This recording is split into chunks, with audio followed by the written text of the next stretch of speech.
Hello everyone, कैसे हैं आप सब? आज मैं कॉप 29 के ऊपर क्लास लेकर आ गई हूँ। तो कॉप 29 से रिलेटेड कुछ की हाइलाइट्स हम आज देखेंगे। ये टॉपिक इम्पॉर्टेंट है आपके आने वाले एग्जाम में। यहाँ से सवाल पूछे जा सकते हैं, इसीलिए मैंने कवर कर दिया। तो लास्ट तक ज़रूर जुड़े रहिए और आगे बढ़ने से पहले वीडियो को लाइक कर दीजिए। Creation, dedication, motivation. Mind Maps by Isha. तो पहले हम देखते हैं व्हाट इज सीओपी या कॉप। सीओपी या कॉप मतलब क्या है? COP Conference of Parties is the supreme decision-making body of UN Framework Convention on Climate Change. तो UNFCCC के सुप्रीम डिसीजन मेकिंग बॉडी है COP या फिर कॉन्फ्रेंस ऑफ पार्टी। कितने मेंबर्स है? 198 पार्टीज है इंक्लूडिंग यूरोपियन यूनियन। हेडक्वार्टर कहाँ है? COP secretariat is headquartered in Bonn, Switzerland.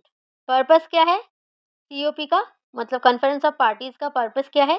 To review the implementation of the UNFCCC, negotiate and adopt policies to combat climate change and set global climate goals. तो mainly climate change से related है COP, ठीक है, क्योंकि UNFCCC जो है ये भी क्लाइमेट चेंज से रिलेटेड है और इसका जो सुप्रीम डिसीजन मेकिंग बॉडी है कॉन्फ्रेंस ऑफ पार्टीज सीओपी, ये भी क्लाइमेट चेंज से रिलेटेड है। ये चीज आपको समझ आ गई होगी। अब देखिए, COP is held annually with each session hosted by a different country. तो हर साल डिफरेंट कंट्री होस्ट करता है सीओपी और इस साल कौन से कंट्री ने होस्ट किया? अजरबैजान। देखिए 2024 में सीओपी का 29 सेशन था, इसीलिए इसको सीओपी 29 कहा जा रहा है। डेट देखिए नवंबर 2024, लोकेशन बाकू, अजरबैजान। तो अजरबैजान की कैपिटल बाकू में सीओपी ऑर्गेनाइज हुआ था। सीओपी 29 का थीम देखिए, investing in a liveable planet for all. Investing in a liveable planet for all important है थीम, याद रखेंगे। लोकेशन भी इंपॉर्टेंट है, याद रखेंगे। प्रेसिडेंट कौन थे? Azerbaijan minister of ecology and natural resources Mukhtar Babayan. तो अजरबैजान के इकोलॉजी एंड नेचुरल रिसोर्सेज के जो मिनिस्टर है मुख्तार बबायान, वो प्रेसिडेंट थे सीओपी 29 के। ये भी आप याद रखेंगे। अब देखते हैं की एजेंडा आइटम्स एट सीओपी। तो की एजेंडा क्या क्या है देखिए, it includes discussing nationally determined contributions, indices, climate finance, transparency framework and mitigation strategies.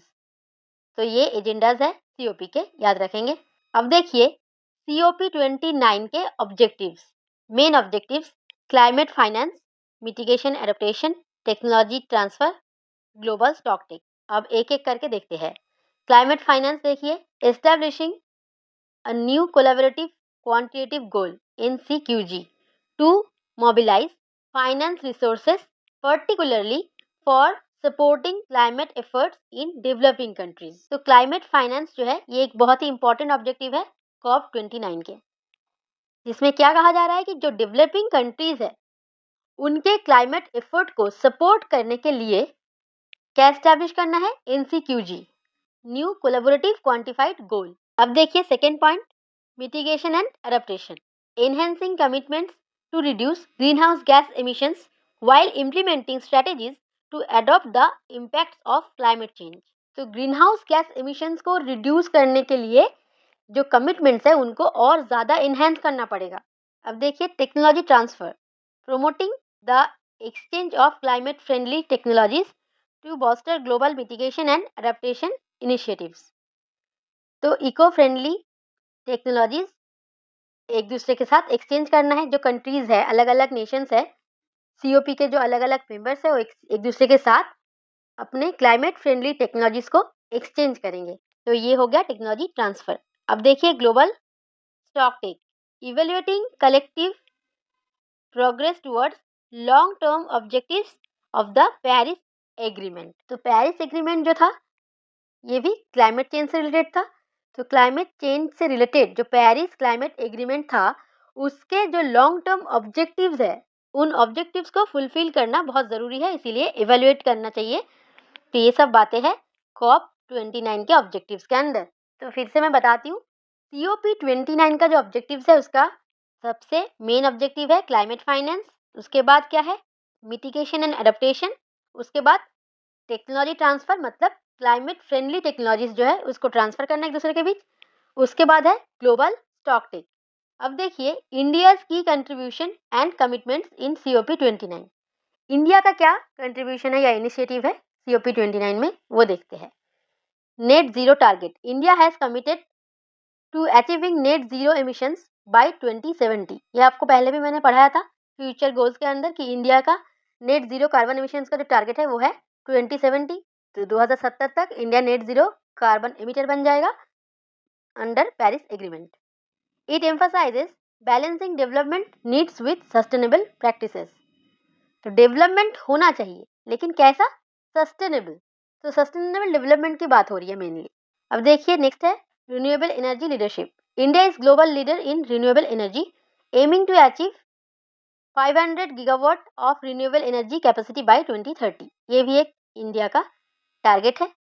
Initiatives like the international solar alliance highlight India's proactive approach.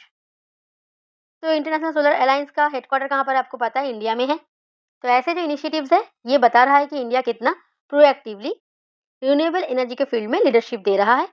अब देखिए लीड आईटी समिट, इंडिया को hosted lead IT member summit with Sweden. तो Sweden और India ने मिलकर को host किया है lead IT member meet. The meet focuses on decarbonisation of heavy industry. ये लीड आईटी समिट का फोकस क्या था, डीकार्बोनाइजेशन ऑफ हेवी इंडस्ट्री, जिसका को होस्ट कौन था, इंडिया। स्वीडन के साथ इंडिया भी को होस्ट था। तो ये भी एक इम्पॉर्टेंट इनिशिएटिव है इंडिया का। अब देखिए नेशनली डिटरमाइंड कंट्रीब्यूशंस NDCs।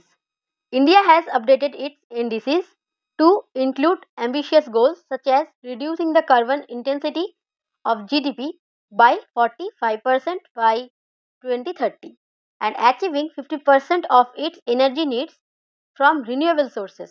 तो इंडिया के एम्बिशियस गोल्स देखिए, एक तो ये कि reducing carbon intensity of GDP by 45% by 2030। 2030 तक 45% रिड्यूस कर देगा इंडिया कार्बन इंटेंसिटी को। 2030 तक 45% कार्बन इंटेंसिटी रिड्यूस हो जाएगा और 50% क्या होगा, अचीव करेगा रिन्यूएबल एनर्जी की तरफ, रिन्यूएबल एनर्जी सोर्सेस की तरफ 50% अचीव कर लेगा इंडिया। ठीक है। अब देखिए lifestyle for environment, life LIFE।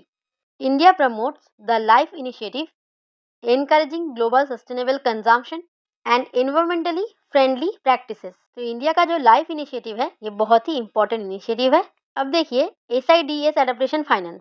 SIDS का फुल फॉर्म क्या है, sustainable infrastructure in small island developing.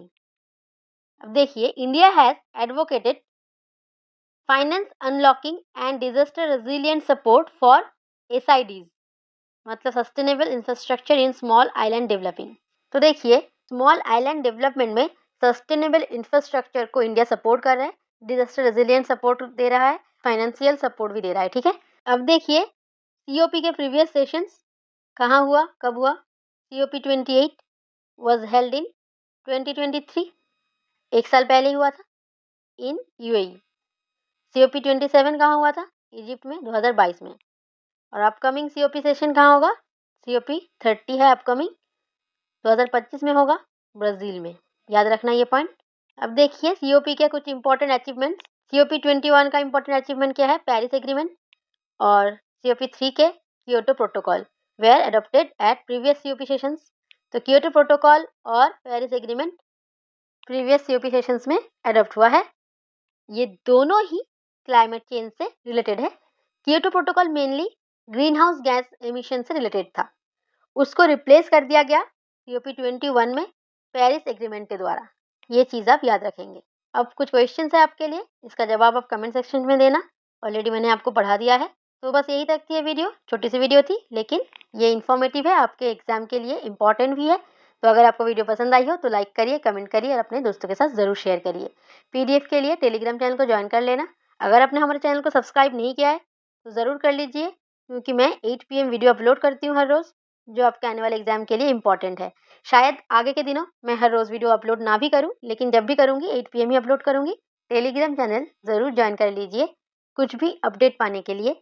वहाँ पर मैं PDF भी आपको प्रोवाइड करती हूँ, कोई भी अपडेट होता है तो प्रोवाइड करती हूँ, इसीलिए जॉइन कर लीजिए। मिलते हैं अगले वीडियो में, तब तक के लिए जय हिंद।